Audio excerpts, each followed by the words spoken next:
Ils ont dessiné une opération à la fois de renseignement terrain, mais aussi en fonction d'une culture militaire particulière et d'une vision politique.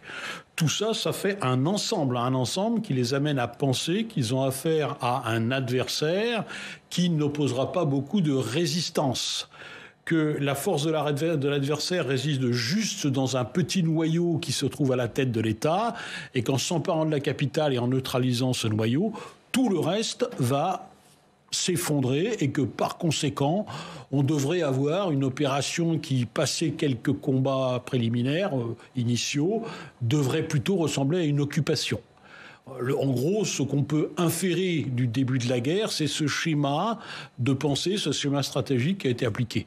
On a vu que c'est un échec total, extrêmement grave, qui va dès aujourd'hui, Michel, je pense, prendre sa place dans les manuels d'histoire militaire comme un des plus gros ratages stratégiques en tout cas du XXIe siècle, c'est certain. Oui, c'est considérable. Oui, bien sûr. D'une certaine façon, alors je suis dans la métaphore ce matin, les Russes ont fait tapis. C'est-à-dire qu'ils ont lancé toute leur force sur un coup unique, espérant obtenir un succès décisif d'emblée.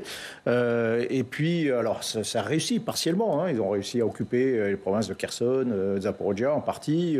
Mais dans la bataille qui aurait dû être décisive, celle de Kiev, ils ont échoué complètement. Et en réalité, comme ils ont engagé tous leurs moyens quasiment disponibles dans ces opérations, cet échec a complètement déterminé la suite des événements.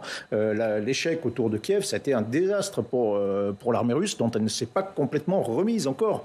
Et par la suite, voilà, l'opération a échoué.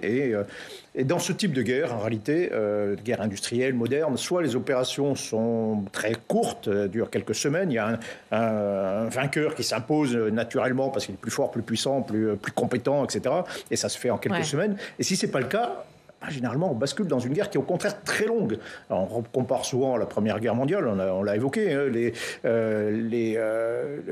guerres de mouvement initiales se transforment en guerre de position pendant des années, mais c'était le cas pendant la guerre. Vous voyez, il y a une analogie entre cette guerre en Ukraine et la guerre de 14-18 ? Par certains aspects, mais ça ressemble beaucoup à la guerre de Corée, par exemple, qui est évidemment beaucoup moins connue chez nous, mais c'est un peu le même schéma. Mais la guerre entre l'Iran et l'Irak aussi, ça part par une offensive irakienne qui se veut une offensive éclair, puis ça se termine à 8 ans de guerre de tranchées, etc. Donc on est dans un schéma finalement assez classique. Ça se compte en semaines ou ça se compte en années.